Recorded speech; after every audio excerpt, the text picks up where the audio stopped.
2026年4月、シンガポール、かつてイギリス軍が駐屯していた廃墟の兵舎で、私は一夜を過ごした。その夜のことは、今でも鮮明に思い出せる。いや、忘れたくても忘れられない。静寂の中に、突然、銃声が響いた。1発、2発、3発。乾いた音が廃墟の壁に反響して消えた。次の瞬間、悲鳴が聞こえた。女の声だった。いや、男の声も混じっていた。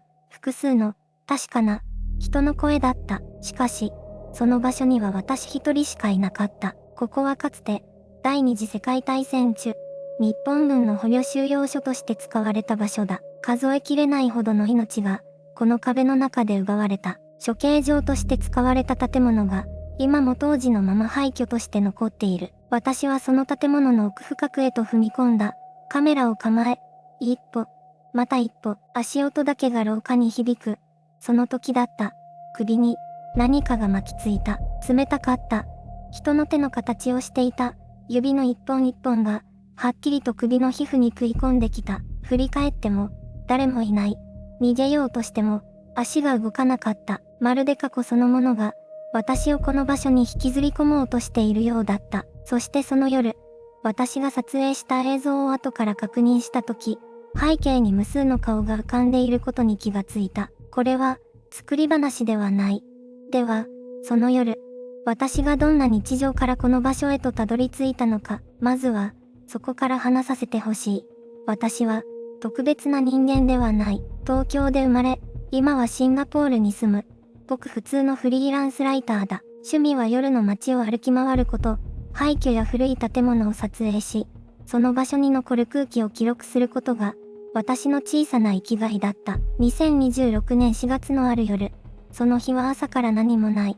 穏やかな一日だった。午前中はカフェでノートパソコンを開き、締め切り間近の原稿を仕上げた。昼は近所のホーカーセンターでチキンライスを食べた。空は青く、風は心地よかった。何もかもが、いつも通りだった。夕方になって、私はふとスマートフォンを手に取った。以前から気になっていた場所があった。シンガポール西部に残る、旧イギリス軍の兵舎跡だ。第二次世界大戦中、日本軍に占領され、捕虜収容所として使われた場所、そして、多くの命が奪われた場所でもある。廃墟愛好家のオンラインフォーラムで、その場所の投稿を見かけたのは1週間前のことだった。写真を見た瞬間、胸の奥に妙な感覚が走った。怖いというより、引き寄せられる感じ。言葉にするのが難しい。あの感覚だ。一度だけ、言ってみよう。そう自分に言い聞かせながら、カメラと三脚をバッグに詰めた。懐中電灯も忘れずに入れた。いつもと同じ準備。いつもと同じ手順。何も変わらないはずだった。バスに乗り、窓の外を流れる夜景を眺めながら、私はそこへ向かっていた。目的地が近づくにつれ、街の明かりが少しずつ消えていった。静かになっていった。空気が変わり始めていた。その夜、私が最初に感じた異変は、現場に着いた瞬間のことではなかった。バスを降りた時から、すでに始まっていたのかもしれない。バスを降りた瞬間、何かが違った。うまく言葉にできない。でも、確かに違った。夜風が頬を撫でた。それ自体は不思議ではない。でも、その風はどこか生ぬるかった。湿っていた。まるで誰かの息のような、奇妙な熱を帯びていた。周囲を見回した。街灯は遠く、草むらの向こうに廃墟の輪郭だけが見えた。木々がざわめいていた。風のせいだと思った。最初の異変は、匂いだった。腐った土のような、鉄のような、何かが混ざり合った重たい匂い。それが鼻の奥に張り付いて、離れなかった。雨が降った後の土の香りとは違う。もっと古い、もっと暗い。何十年も、そこに沈んでいたものが、急に浮き上がってきたような。私は鼻をつまんで、少し笑った。気のせいだ。廃墟はどこだってこんなものだ。次に気づいたのは、温度だった。歩き始めてすぐ、空気が変わった。一歩踏み込むたびに、周囲がひんやりと冷えていくのが分かった。シンガポールの夜は蒸し暑いはずだ。それなのに、廃墟に近づくほど、肌に鳥肌が立った。汗が冷えたのではない。空間そのものが、冷たかった。それでも、私は足を止めなかった。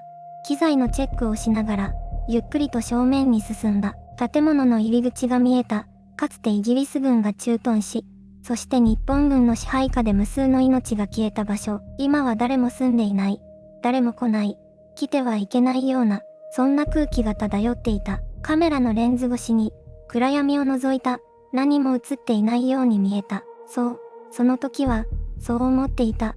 後で映像を確認した時に、私は言葉を失うことになる。でもまずその前に、私は中に入らなければならなかった。そして確かに、その時、見たのだ。二度目だった。今度は、はっきりと見た。最初に異変を感じたのは、突き当たりの廊下だった。壁に沿って光を当てながら進んでいた時、奥の暗がりに何かが立っていた。人の形をしていた。だが、そこに人がいるはずがなかった。私は足を止めた。カメラを向けた。何も映っていなかった。だが、確かに見た。肉眼で、見た。背の高い、細い影が、壁に溶け込むようにして消えていった。心拍数が跳ね上がるのを感じた。喉が締め付けられるようだった。深呼吸をしようとしたが、空気がうまく入ってこなかった。この場所の空気は、重かった。湿った土と、古い石と、そして何か別のものが混じったような、独特の匂いがあった。私はゆっくりと前に進んだ。廊下の床はところどころ崩れていた。踏み抜かないように、慎重に足元を確認しながら歩いた。懐中電灯の光が揺れるたびに、壁のシミが人の顔に見えた。頭では違うと分かっていた。だが、体は正直だった。足が、震えていた。建物の奥に向かうほど、音が変わっていった。外の風の音が消えていった。代わりに、何か別の音が、耳の奥に届くようになっていった。低い、うめくような音だった。建物がきしんでいるのか、それとも別の何かなのか、判断がつかなかった。私はカメラを回し続けた。記録しなければならなかった。ここで起きたことを、ここに残っているものを。だが、その時だった。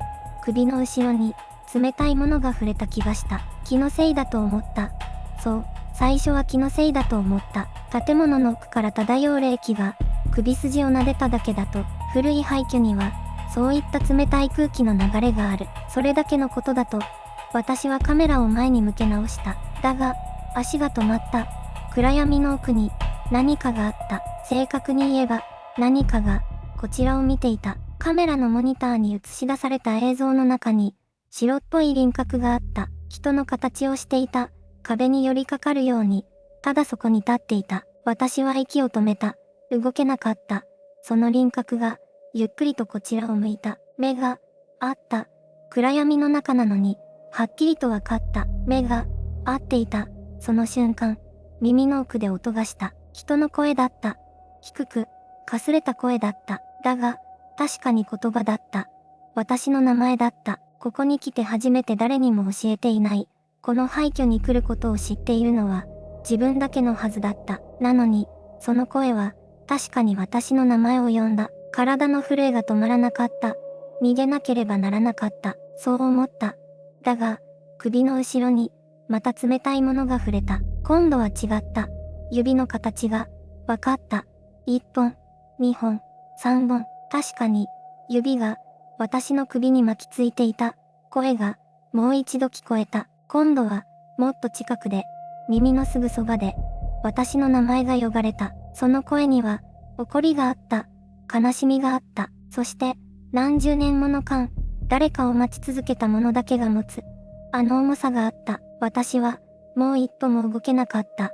その夜から、何かが変わった。兵舎を出た後も、あの感覚は消えなかった。指の跡が、首に残っているような気がした。鏡を見ると、何もなかった。だが、皮膚の下に、確かに何かが染み込んでいた。ホテルに戻っても、眠れなかった。部屋の隅が、やけに暗く見えた。エアコンの風が止まった瞬間、空気が重くなった。息を吸うたびに、あの廃墟の匂いが鼻の奥に蘇った。土と錆と、もっと古いものの匂いが、翌朝、撮影した映像を確認し始めた。最初の数分は、普通だった。廊下、壁、割れた窓、何もなかった。だが、処刑場の建物に入った場面に差し掛かった時、手が止まった。背景に、何かがいた。ぼんやりとした輪郭、人の形をした、白い滲み。一つではなかった。二つ、三つ。数えるうちに、もう数えられなくなった。画面の奥に顔があった。目を細めてみると、口が開いていた。何かを叫んでいるような、あるいは泣いているような、表情は読み取れなかった。ただ、こちらを向いていた。私だけを見ていた。その映像は、私のカメラにしか映っていなかった。同行したスタッフの機材には、何も映っていなかった。なぜ、私だけに見えたのか。なぜ、あの場所で、私の名前が呼ばれたのか。答えは、まだわからない。だが、一つだけ確かなことがある。あの廃墟で出会った者たちは、私が出て行った後も、ついてきていた。次回、その正体に迫る。帰国してから3日が経った。あの廃墟を出た後も何かがついてきている。そう感じていた。眠れなかった。目を閉じるたびにあの暗闇が広がった。処刑場の壁、無数の顔、そして私の首に触れたあの手。調べ始めたのは帰国した翌朝だった。シンガポールの旧英国軍兵舎。第二次世界大戦中、日本軍に占領されたその場所は捕虜収容所として使われていた。記録によれば、そこで命を落とした人間の数は、正確には分かっていない。処刑された者、餓死した者、病に倒れた者、彼らの多くは、名前すら残されなかった。私はある一文に目が留まった。処刑は夜間に行われた。建物の最深部で、声を上げる間もなく、背筋が凍りついた。私が首をつかまれたのは、まさにその場所だった。建物の、最も多く、偶然とは思えなかった。なぜ私だったのか、手がかりは、映像の中にあった。スタッフには何も映っていなかった映像を、何度も見返した。その時気づいた。顔の一つが、ぼんやりと見覚えのある輪郭をしていた。祖父から聞かされた話を思い出した。戦時中、祖父の兄がシンガポールへ渡ったきり、消息を絶ったという。戦後も、遺骨すら戻らなかった。私はその顔を、写真と照らし合わせた。断言はできない。でも、似ていた。あの場所で呼ばれた名前は、私の名ではなかったのかもしれない。彼らは、誰かを待っていたのだ。ずっと、長い時間をかけて、そして私は、その場所に踏み込んでしまった。正体は見えてきた。だが、それで終わりではなかった。最後の対面が、まだ残っていた。最後の対面が、まだ残っていた。私は動けなかった。足が、床に縫い付けられたように動かない。首に感じた。あの冷たい感触。それは、まだそこにあった。息を吸おうとした。でも、空気が来ない。肺が締め付けられる。カメラのライトが、一度点滅した。そして、消えた。完全な暗闇の中で、私は一人だった。いや、一人ではなかった。気配がある。一つではない。何重もの、息のない気配が、私を取り囲んでいた。音がした。床を引きずるような、低い音。それが、少しずつ近づいてくる。私は声を出そうとした。出なかった。喉が、誰かの手で塞がれているような感覚。冷たい。人間の温度ではない。その瞬間、映像が頭の中に流れ込んできた。銃声、叫び声、命令する声、泣き崩れる声、全部、日本語ではなかった。英語と、マレー語と、中国語が混ざり合って、それが一斉に、私の耳の中で爆発した。あれは記憶だ。この場所が持つ。消えることのできない記憶。私は床に膝をついた。意識が、遠のいていく。その時、一つの声が聞こえた。他とは違う。静かで、低く、はっきりしていた。帰れ。日本語だった。怒りではなかった。懇願でもなかった。ただ、告げるような声だった。私は、その声に引き戻された。気づいた時、カメラのライトが再びついていた。首の感触は、消えていた。気配も、音も、消えていた。私は一人で、床の上に座っていた。手が震えていた。カメラも、震えながら回り続けていた。後から映像を確認した時、私は言葉を失った。暗闇の中、背景に何かが映っていた。ぼんやりと、しかし確かに、数十の顔が、壁に浮かんでいた。全員、こちらを見ていた。あの夜、私が踏み込んだのは廃墟ではなかった。終わることのできない、戦場だったのだ。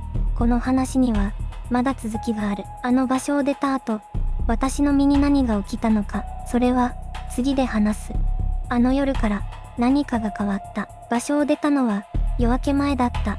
足は動いた。でも、心はまだあの暗闇の中に残っていた。廃墟を出た瞬間、外の空気を吸った。湿った。シンガポールの夜の空気。それなのに、息が苦しかった。首のあたりに、まだ何かが残っている気がした。ホテルに戻っても、眠れなかった。目を閉じると、あの顔たちが浮かんだ。壁に映っていた、数十の顔。全員がこちらを見ていた。その視線が、まぶたの裏に焼き付いていた。翌朝、鏡を見た。首に、うっすらと跡があった。赤くはなかった。でも、確かに何かに触れられた跡だった。それだけではない。あの夜以来、私は音に敏感になった。静かな場所にいると、聞こえてくる。遠くから何かが呼んでいるような音が、銃声ではない。悲鳴でもない。でも、確かに聞こえる。人の声のような、そうでないような、カメラの映像は、3度確認した。1度目は、ただ怖かった。2度目は、顔の数を数えた。32、3度目は、もう見られなかった。あの場所で何人が命を落としたのか、記録には残っていない部分も多い。でも、あの映像の顔たちは知っていた。自分たちがそこにいたことを、誰かに見て欲しかったのかもしれない。私はあの夜、ただの廃墟に入ったのではなかった。終わることを許されなかった人たちの記憶に触れた。そして今も、その記憶は私の中にある。消えることなく、静かに、確かに、これが、あの夜の話の終わりだ。でも本当の意味での終わりは、まだ来ていないかもしれない。最後に、どうしても伝えておきたいことがある。それは、次で話す。あの夜から、もう時間が経った。でも正直に言う。完全には、終わっていない。時々、ふとした瞬間に感じるのだ。首の後ろに、何かが触れるような感覚。誰もいないのに、視線を感じる瞬間。眠れない夜に、あの銃声が耳の奥で蘇る。私は霊感が強い方ではなかった。少なくとも、あの夜までは、あの廃墟で撮影した映像に映っていた。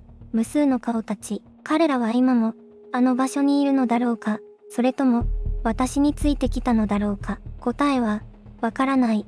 でも一つだけ確かなことがある。彼らは忘れられたくなかったのだ。ただ、誰かに見ていて欲しかった。自分たちがそこで生き、そこで消えたことを、私はこの映像を公開することを、長い間迷った。それでも、公開することにした。